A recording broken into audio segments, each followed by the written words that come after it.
Моментално се наоѓам кај големиот пожар во аторот на село Бигла, кој што се наоѓа некаде на средина помеѓу Македонска Каменица и Делчево. Тука е градоначалникот Иван Гоцевски, кој што од старт ќе кажам дека направи изворедна организација со поддршка на командирот на пожарникарите од Делчево Сашко, овде и началникот Новара Делчево, командирот на ПС Делчево, представник на Црвениот крст, максимално силна организација, 200 луѓе на терен, градоначалник. Што се случуваше денес?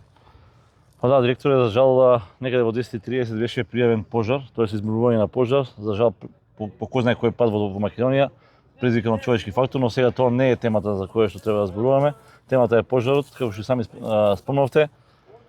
Како председател на кризниот штаб, заедно со сите институции во општината, заедно со сите началници, командири, директори, успеавме да екипираме околу 300 луѓе кои што се овде денеска се тука на терен и неколку пати во текот на денот истиот пожар беше локализиран, но за жал поради високите температури, поради силниот ветер, истиот се расширува и се проширува на повеќе територии на село Бигла.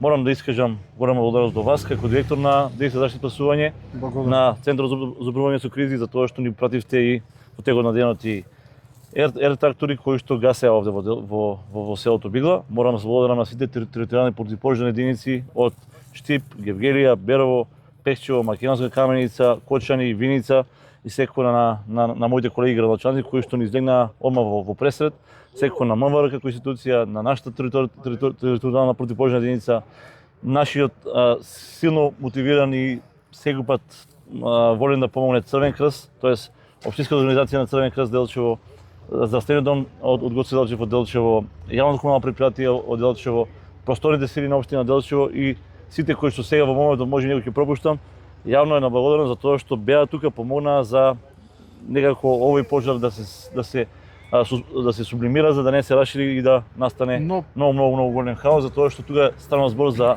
многу гаста шума, борова шума која што може да појде до териториите на повеќе општини кои што се тука во регионот.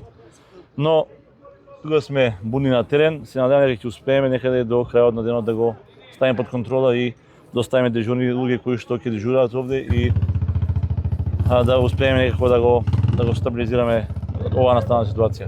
За среќа, видов дека овде боровите се спасени, само првиот ред изгорен, што е вистински подвиг. Дали имаме загрозено село или загрозени куќи, бидејќи селото е од разбиен тип, имаме куќи на секој вид. Значи во текот на денот имавме ситуација во која што имавме повеќе мали кои што беа загрозени, но благодарение на брзите интервенции успеавме да ги ставиме под контрола. За среќа немаме човечки загрозување, имаме само лесни повреди и луѓе кои што беа овде професионалци да гасат. Тоа е поради дишување на чат, но по сите информации кои што ги имам, тука е директорката на Здравствениот дом, тука и се представници на МВР. Имам информации дека истите се во добра здравствена состојба и се надевам дека во текот на денот ќе се вратат кај нивните фамилии. Да бидам искрен, значи голем дел на волонтери и друштва кои што дојдоа овде на терен за да помогнат да се спаси оваа природна убавина во Пијанецот и во Моравчевскиот регион, но тоа е, за жал, повторно ќе речеме, човечки фактор.